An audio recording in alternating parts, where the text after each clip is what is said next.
For it, 5-4 on 1 or 2 bookmakers asking for 11-10 on for Dalco. Just come in Bosun's Mate from 7-2 into Burlington Bertie, 100-30, and a few firms are showing 3-1 against Bosun's Mate. Opposition to Bellator is quite easy at 4-1, but this Gingembre number 4 is very strong at 8. Many bookmakers have got 7-1 against it, just enough going 8 for that to be the price. Here's Simon.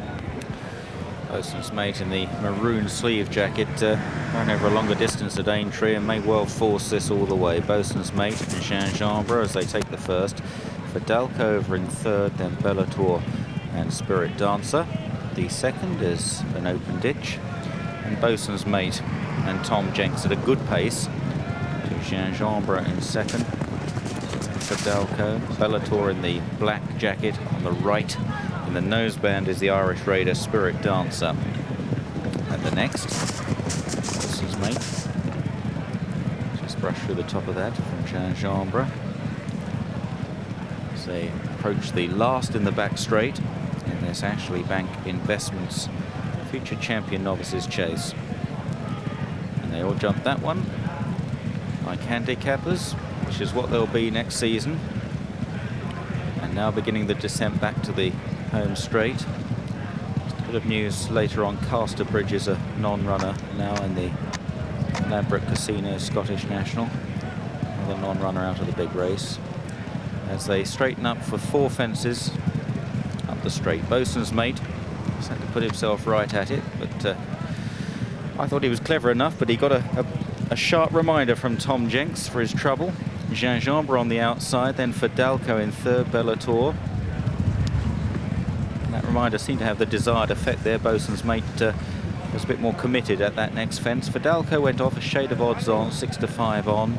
Bosun's Mate the leader at 100-30. Bellator 4-1, that would be a big price on his best form.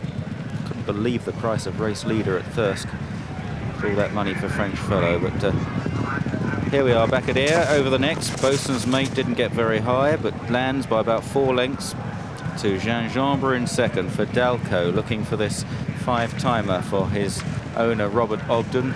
Still Marlborough to come a bit later. Bellator won from last, and Spirit Dancer last of the 5 to Ken Whelan. So they swing left-handed. Bosun's Mate trying to make stamina really count here. Just edged out by High Game at Aintree last week.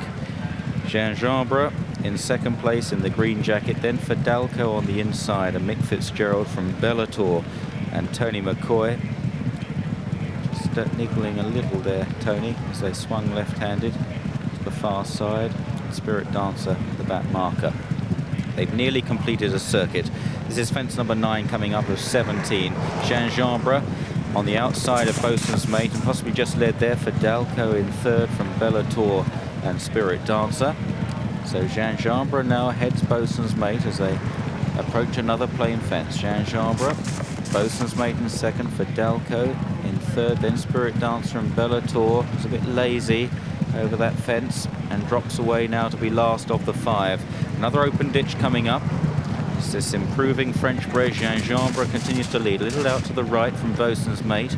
Fidalco, the odds-on favourite in third, and then Spirit Dancer. On towards fence number 12. Good jump again by the leader, Gingembre. Fidalco cruises into second. Bosun's Mate is a bit short of speed now on the inside in third. Then Spirit Dancer as they near the last fence in the back straight, and looking for a big jump there was Warren Marston on Gingembre, but Fidalco was equally adept in second place. Spirit Dancer goes into third, about 3 or 4 lengths away. Then Bosun's Mate dropping right out, and I think Bellator, well, he's run a very flat race and has probably had enough for this season, looking at the way he's running today. Meanwhile, they swing for home, and it's Gingembre by only a length and a half to Fidalco in second place as they jump 4 out. A bold jump again by Gingembre, who really tried to stretch the second horse there, and he's pulling away just a bit as they run down towards 3 out. Gingembre, he's still full of running, over 3 out. Good jump. Fidalco has got to make up this ground in second place and is now being shaken up. They're well clear of Spirit Dancer as they run towards the second last. Another good jump by Gingembre. He really came up for Warren Marston. Fidalco is closing a little bit, but possibly not enough, and the leader finds a bit more going towards the final fence. Gingembre, he's jumped all the others well, and again Fidalgo is down in second place. Horrible looking fall. Mick Fitzgerald underneath the horse. Spirit Dancer is left second. Gingembre has jumped them into the ground, look, quite literally here. Gingembre a long way ahead of Spirit Dancer, and then a gap back to Bosun's Mate, a remote third. And looking down at the final fence, Mick Fitzgerald has managed to crawl away from the stricken Fidalgo, and we just pray he's all right. It was a bad fall. The horse was flat out at the time. This horse, Gingembre, at 8-1, had really taught them a jumping lesson and had matters in safekeeping already when that incident occurred at the final fence. And another good jump there really sealed it. Promising type, this. Buskin a little later on in the Scottish National. Gingembre at 8-1, Spirit Dancer 100-1, Bosun's Mate at 130. The winner paid £7.20 on the tote. The place is £2 and £2.50. Exacta £131.30, and the straight forecast £120 and sixpence. Just the three finish.